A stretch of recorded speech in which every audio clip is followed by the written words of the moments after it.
So I don't admire the top athletes. Why is that? Why do I not admire top athletes? We all know the tooth fairy doesn't exist, as Brandon says. We all know that beetroot juice is a thing in running and all sports. When I say beetroot juice, he means drugs. Okay. Now I think Brandon is thinking of quitting his channel.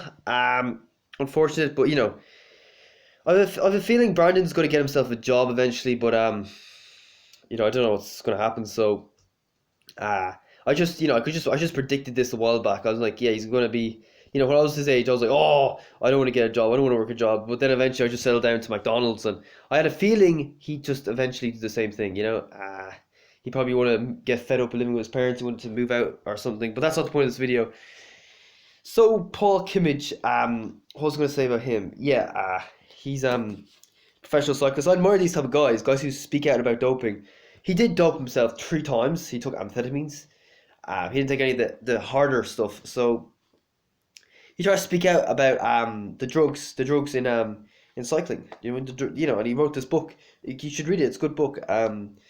If you know what I mean, about races being staged and stuff like that, and fixed, I should say, people being paid to other riders beat them, and stuff like that. And this guy, so he thought this was like the dream job. He went over there and he found out it wasn't a dream job. It was just horrible.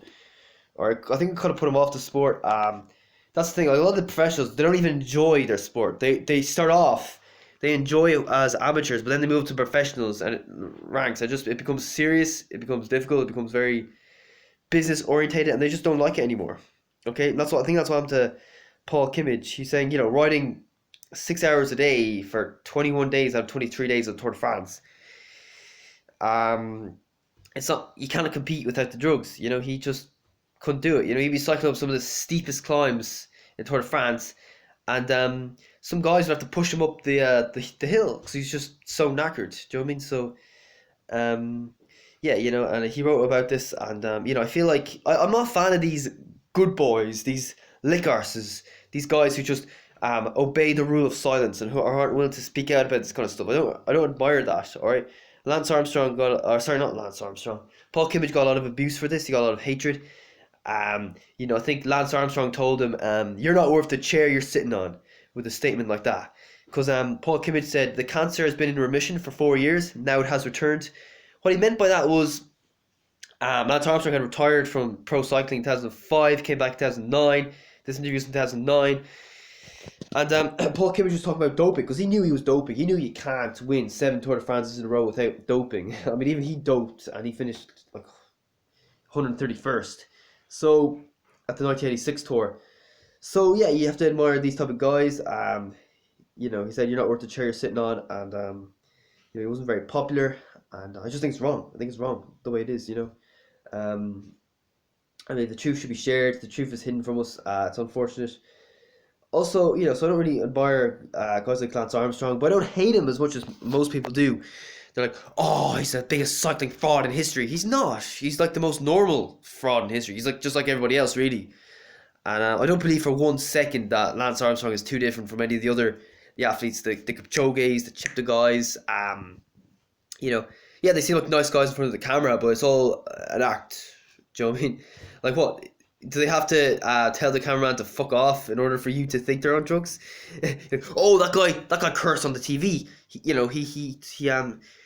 had a fight with that guy, which means he's on drugs. Is that your logic? That just makes no sense. Okay.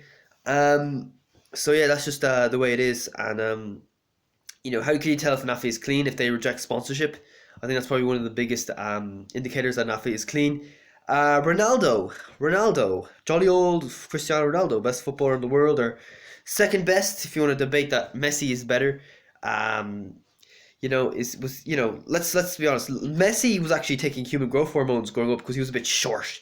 He had a therapeutic usage exemption. All right, so guys, so stop criticizing him. No, he's allowed to do it. The pharmacist says he's allowed to do it. So no, he's not cheating, guys. Stop, cut it out. Do you know what I mean? Ronaldo, 2006 World Cup. Okay, yeah, he comes back from 2006 World Cup. 2006. He comes back and Gary Neville says, "Oh, he's matured years in the space of a few weeks. He's so much stronger and muscular. He used to be really skinny. Now he's big and strong." You know, Do you get that big and strong from just a few weeks at the gym? I don't know. I think there might have been a bit of steroids and testosterone involved in or maybe cortisone as well in Ronaldo's new transformation. So yeah, it just seems obvious. You just need to be able to question this stuff. Do you know what I mean? It is a business. It is very cutthroat. Do you know what I mean? I wouldn't really recommend it, to be honest.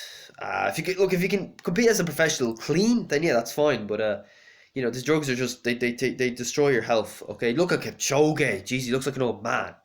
He just, I think Ronaldo's gotten away with it. He looks quite young for his age. Do you know what I mean? He's still performing very well, but Kipchoge, Jesus, I think he was going hard on that EPO shot. Do you know what I mean? So yeah, this is why I don't admire the top athletes. They're all cheats. That's the reality of the situation. Okay, that's it. I think if you're gonna look up to anyone, look up to the amateurs, the top Irish guys who are running, 2:15 marathons. Well, before I guess now the Nike Alpha Flies are running 2:10, but that doesn't count.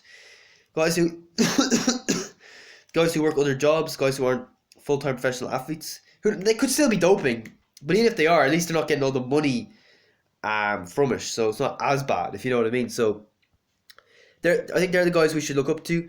JA, look up to those guys. They're amateur athletes. Do you know what I mean? Look up to guys like Kawachi who reject sponsorship. John Lenihan rejects sponsorship as well. That was like in the 80s, and he was a world mountain running champion. So yeah, this is why I don't really admire the top athletes. It's just, yeah, that's just my opinion. I think it's the morals I don't like, the morals I don't really agree with. What's your opinion? Am I a strange person thinking this?